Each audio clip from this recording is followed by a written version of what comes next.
السلام عليكم ورحمة الله وبركاته. الحمد لله الذي شرفنا بالإسلام وهدانا لمعرفة الحلال والحرام ووفقنا للحكم بما أنزل على سيد الأنام صلى الله عليه وعلى آله وصحبه أجمعين وخير الأنام. أما بعد، أعوذ بالله من الشيطان الرجيم. بسم الله الرحمن الرحيم. وإذا سألك عبادي عني فإني قريب أجيب دعوة الداع إذا دعان فليستجيبوا لي وليؤمنوا بي لعلهم يرشدون. وقال النبي صلى الله عليه وسلم: الدعاء مخ العبادة، او كما قال علیہ الصلاۃ والسلام. معزز سامعین کرام اور عزیز ساتھیو، جو میں آپ لوگوں کے سامنے قرآن کریم کی ایک آیت پیش کی ہے، اس میں اللہ تبارک و تعالی نبی کریم صلی اللہ علیہ وسلم کی طرف مخاطب ہو کے فرماتے ہیں کہ جو بھی بندہ سوال کرنا چاہے مجھ سے تو آپ ان سے کہہ دیجئے کہ میں بہت قریب ہوں، اور جو بندہ مجھ سے سوال کرتا ہے، میرے پاس مانگتا ہے، تو میں اس کو عطا کرتا ہوں. یعنی میں آپ لوگوں کے سامنے دعا کی اہمیت کو بیان کرنا چاہتا ہوں کہ دعا کتنی اہم عبادت ہے. دنیا کا ایک رواج ہے کہ کوئی انسان کسی انسان سے کسی بات کا سوال کرتا ہے تو سوال کرنے سے پہلے وہ اپنے آپ میں شرم اور حیا محسوس کرتا ہے، اور ہو سکتا ہے کہ وہ سوال کرنے والے سے وہ شخص اس کو وہ چیز عطا کرے یا نہ عطا کرے، وہ اس کا مسئلہ ہے، لیکن سوال کرنے والا اپنے آپ میں شرم اور حیا محسوس کرتا ہے، اور دینے والا وہ شخص چاہے اس کو دے دے یا نہ دے، یا تاخیر سے دے یا بہانے بنائے، یہ تمام اس کے اندر اور اس کی یہ صفت ہے. لیکن ایک ایسی ذات ہے کہ اس کے پاس مانگنے سے کسی کو شرم و حیا نہیں آتی. ایک ایسی ذات ہے جس کے دروازے 24 گھنٹے جب بھی اس کے دروازے پر جاؤ اس کے دروازے کو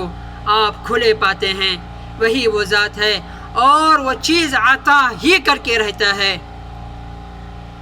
دعا مانگنے سے انسان کو ہر چیز مل جاتی ہے،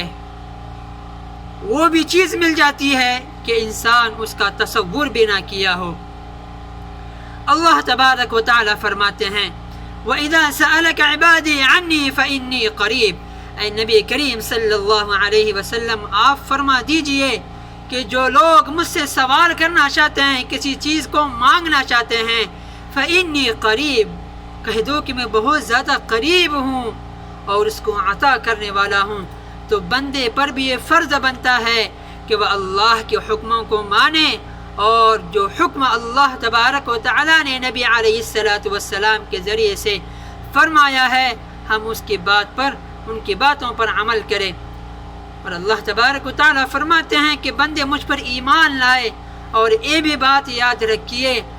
جب تک کوئی بھی عمل آقائے مدنی کریم صلی اللہ علیہ وسلم کے بتائے ہوئے طریقے کے مطابق نہ ہو تو وہ عمل بیکار اور رائے گاہ ہے، اس عمل کا کوئی فائدہ نہیں ہے. اسی طرح ایک دعا ہے، جس طریقے سے آقائے مدنی نے ہم کو اللہ کے پاس مانگنے کا جو طریقہ بتایا ہے، اس طریقے پر اگر ہم نہیں مانیں گے تو اس دعا کا کوئی فائدہ نہیں ہے. اور دعا کی اہمیت کیا ہے؟ حضرت ابو ہریرہ رضی اللہ عنہ روایت فرماتے ہیں کہ نبی کریم صلی اللہ علیہ وسلم نے ارشاد فرمایا لیس شیء اکرم علی اللہ الدعاء، اللہ تبارک و تعالیٰ کے نزدیک ایسا کوئی دعا جیسا عمل ہے ہی نہیں ہے، فضیلت والا، اہمیت والا، اگر جو بھی کوئی عمل ہے تو وہ دعا ہے۔ دوسری جگہ حضرت ثوبان رضی اللہ عنہ سے روایت ہے، وہ فرماتے ہیں کہ نبی کریم صلی اللہ علیہ وسلم نے ارشاد فرمایا، لا يرد القضاء الا الدعاء ولا يجد العمر الا الدعاء، یعنی تقدیر میں جو کچھ لکھا ہوا ہے اس کے اندر تبدیلی نہیں لا سکتے، اگر لانا چاہتے ہو تو الا الدعاء، دعا ہی کے ذریعے سے اللہ تبارک و تعالی تقدیر کے فیصلوں کو، جو تقدیر میں لکھا ہوا ہے اس کو تبدیل بھی کر سکتے ہیں۔ اور اگر کوئی انسان اپنی عمر میں اضافہ چاہتا ہے، عمر میں برکت چاہتا ہے، تو وہ بھی دعا ہی کے ذریعے سے اپنی عمر میں برکت کو اللہ تبارک و تعالی سے مانگ سکتا ہے۔ پھر آگے فرمایا، ان الدعاء ينفع مما نزل ومما لم ينزل فعليكم يا عباد اللہ الدعاء، یعنی جو بھی مصیبتیں، بلائیں، آسمانی ہو یا زمینی ہو یا گھریلو ہو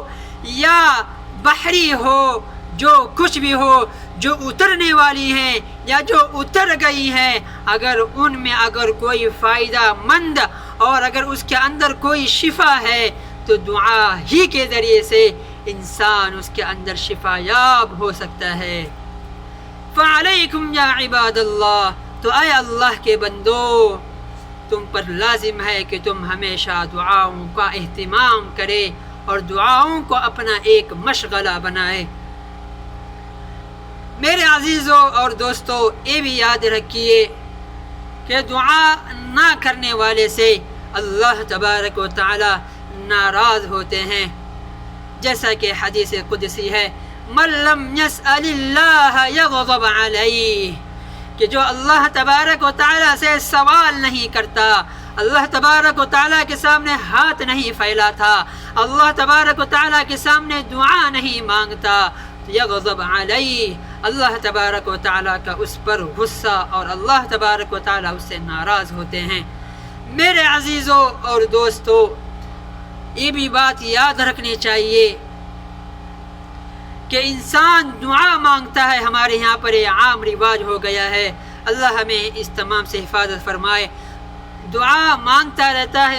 رہتا ہے لیکن دعاؤں کے اثرات اگر انسان کو نظر نہ آئے تو وہ کہتا ہے کہ دعا مانگنے سے فائدہ ہی کیا ہے، اللہ میری دعا کو سنتا ہی نہیں ہے تو اس سے فائدہ ہی کیا ہے دعا مانگنے سے، ایسے تمام خیالات وہ سوچتا رہتا ہے۔ لیکن یاد رکھیے، دعا اللہ تبارک و تعالیٰ کسی کی رد ہی نہیں کرتے، ہر ایک کی دعاؤں کو اللہ تبارک و تعالیٰ سنتے بھی ہیں اور قبول بھی فرماتے ہیں،